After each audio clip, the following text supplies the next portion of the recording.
اعوذ باللہ من الشیطان الرجیم، بسم اللہ الرحمن الرحیم۔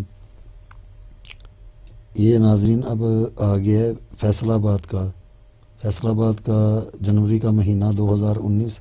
اس میں دیکھا جائے گا کہ پہلے جو قمر در عقرب بتائے گئے اس مہینے میں وہ کس وقت آئے گا۔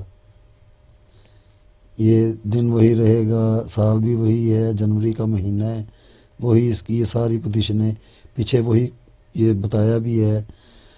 اب اس کی وہی 19ویں مقام کے اوپر ادھر غور کر کے دیکھیں ذرا کہ 12:11 پہ قمر در عقرب کا وقت آ گیا۔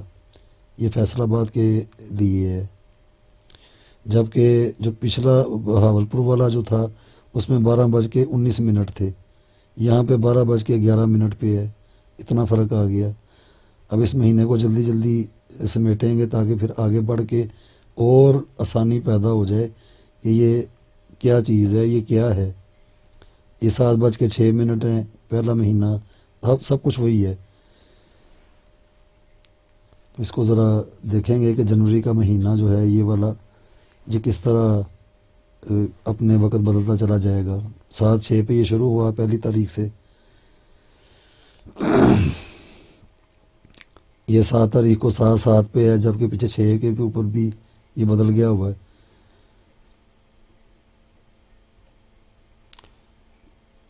اب یہ 14 تاریخ تک 7:07 تک یہ مہینہ چلا ہے، اس کے بعد یہ 15 تاریخ کو 7:06 ہو گئے ہیں۔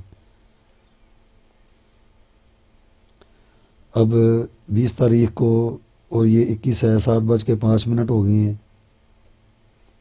23 تاریخ کو 7:04 ہو گئے ہیں۔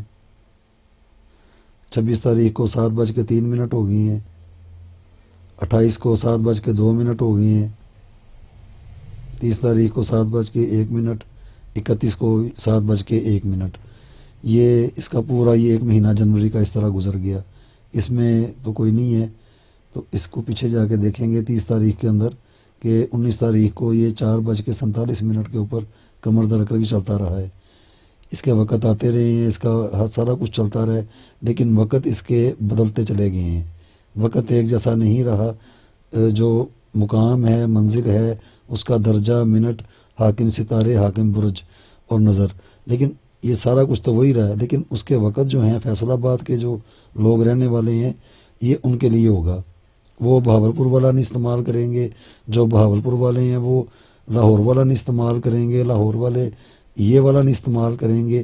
اسی طرح علیحدہ علیحدہ یہ سارا ان کا یہ اس طرح کا علم ہے، یہ فن عملیات ہے، علمی ادبی لائن ہے، اور یہ بڑا آسانی کے ساتھ اس کو بھی واضح طور پہ یہاں پہ دکھا دی ہے۔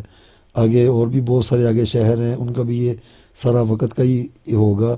بات سمجھنے کے لیے تو 5 منٹ ہی کافی ہوتے ہیں، تو اس کے اوپر تو بڑا ایک بہت زیادہ بتا دیا گیا کہ قمر در عقرب کی ایک تو حقیقت کیا ہے، باقی رہ گئے ان کے عملیات اور وظیفے وغیرہ، تو وہ انشاءاللہ تعالی آگے ساتھ ہی ساتھ وہ کرتے رہیں گے۔ وہاں پہ ہماری ویب سائٹ بھی ہے اور یہ یوٹیوب کے اوپر بھی ہے، تو وہ جو ان کا ہوگا، جو ان کے طریقہ کار ہیں، تو وہ سارے بتائے جائیں گے۔ اگر کسی آپ کے پاس اپنے طور پہ کوئی ایسے وظیفے ہیں جو یہ اس قمر در عقرب کے نہ ہونے کی وجہ سے، معلوم نہ ہونے کی وجہ سے کوئی نہیں کر سکا، تو وہ اللہ کا نام لے کے تو اب وہ اس کو شروع کر کے دیکھے، اس کو آزمائے، اس کو کر کے دیکھے کہ چلو پہلے تو نہیں معلوم تھا کہ قمر در عقرب کب ہوتا ہے، پتہ نہیں کب آئے گا، اب تو یہ بات واضح طور پہ سامنے آ گئی ہوئی ہے۔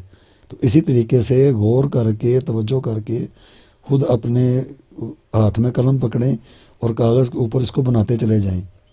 ہر تاریخ کو دیکھیں، لاہور کو علیحدہ دیکھیں، فیصل آباد کو دیکھیں، گجرانوالہ کو دیکھیں، اسلام آباد کو دیکھیں، تاکہ بڑی آسانی کے ساتھ واضح طور پہ سمجھ آ جائے، کیونکہ یہ باتیں بار بار کبھی نہیں بیان ہوں گی۔ اگر 2020 آئے گا، اگر اس کی اچھے کوئی لوگ اگر حوصلہ افزائی کریں گے تو 2020 کی بھی جنتری اسی طریقے سے بنائی جائے گی، تاکہ اس کے یہ وقت نہیں ہوں گے، وہ جنتری بھی اس طرح کی نہیں ہوگی، اس کے وقت بھی یہ نہیں ہوں گے۔ شہر ہو سکتا ہے یہی رہیں، یہاں اور زیادہ اضافہ ہو جائے شہروں کے، کیونکہ پاکستان کے اندر تو بہت زیادہ شہر ہیں، لیکن یہ چونکہ مشہور ہیں اس لیے ان کو کر دی ہے۔ اب یہ اس کو سمیٹتے ہیں تاکہ آگے جلدی جلدی بڑھ کے اس کو ختم کریں، کیونکہ یہ تو بہت ایک لمبا چوڑا ایک سلسلہ ہے، لہذا یہاں پہ اس کو سمجھنے کے لیے یہ فیصل آباد کی بھی ایک مثال ساتھ لگا دی. آگے کوشش کرتے ہیں اگر وقت ہے تو دوسرے کو بھی ساتھ ایڈجسٹ کر دیں، کیونکہ یہ دوبارہ باتیں نہ کرنے والی ہیں، بار بار یہ باتیں نہیں ہوں گی، ان کو ایک ہی مرتبہ کر کے سمجھایا جائے گا. آگے پھر وہ ستاروں کا جو موضوع آئے گا یا ان کو جو برج ہیں یا ان کی جو منزل قمر کا جو بھی یہ سلسلہ ہے، اس کو ایک ایک موضوع کو لے کے اس کو آسانی سے سمجھایا جائے گا تاکہ بات واضح طور پہ سمجھ میں آ جائے کہ اصل میں یہ جنتری، ان کی تاریخیں، یہ منزل قمر علم فلکیات کے ساتھ فن عملیات کا کس قدر ایک تعلق ہے، کس طرح شعائیں آتی ہیں. ایک بے جان کاغذ ہے، اس ٹکڑے کے اندر آپ ایسے کر کے ایک نقشہ کھینچتے ہیں، اس کی ایک آتشی بادی آبی کی چال ہوتی ہے. یہ شعاؤں کو لینے کے لیے، اس کے اندر طاقت ڈالنے کے لیے ایک غیر حرکت شدہ چیز کے اندر حرکت کیسے ڈالی جاتی ہے. موضوع صرف یہ ہے. کاغذ بھی بے جان ہے، قلم لکھنے والا بھی لکھ کے، تو بچے بھی یہ سارا کچھ لکھ رہے ہوتے ہیں، لیکن وہ کاغذ کے اندر طاقت کہاں سے آ گئی؟ سوال یہ سوچنے والی بات یہ ہے.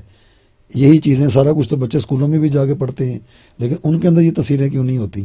وہ اس لیے نہیں ہوتی کیونکہ ان کے پاس اس طرح کی یہ آرٹ نہیں ہے، یہ فن نہیں ہے، یہ ادبی علمی فنی عملیات ہے. یہ ایک آرٹ ہے، جو اس کو کرتا ہے وہ آرٹسٹ ہوتا ہے، پروفیشنل ہوتا ہے اس شعبے کے اندر، جو ان علموں کو جانتا ہے، سمجھتا ہے. تو یہ سارا علم ہوتا ہے اللہ سبحانہ و تعالیٰ کی خاص رحمت ہوتی ہے.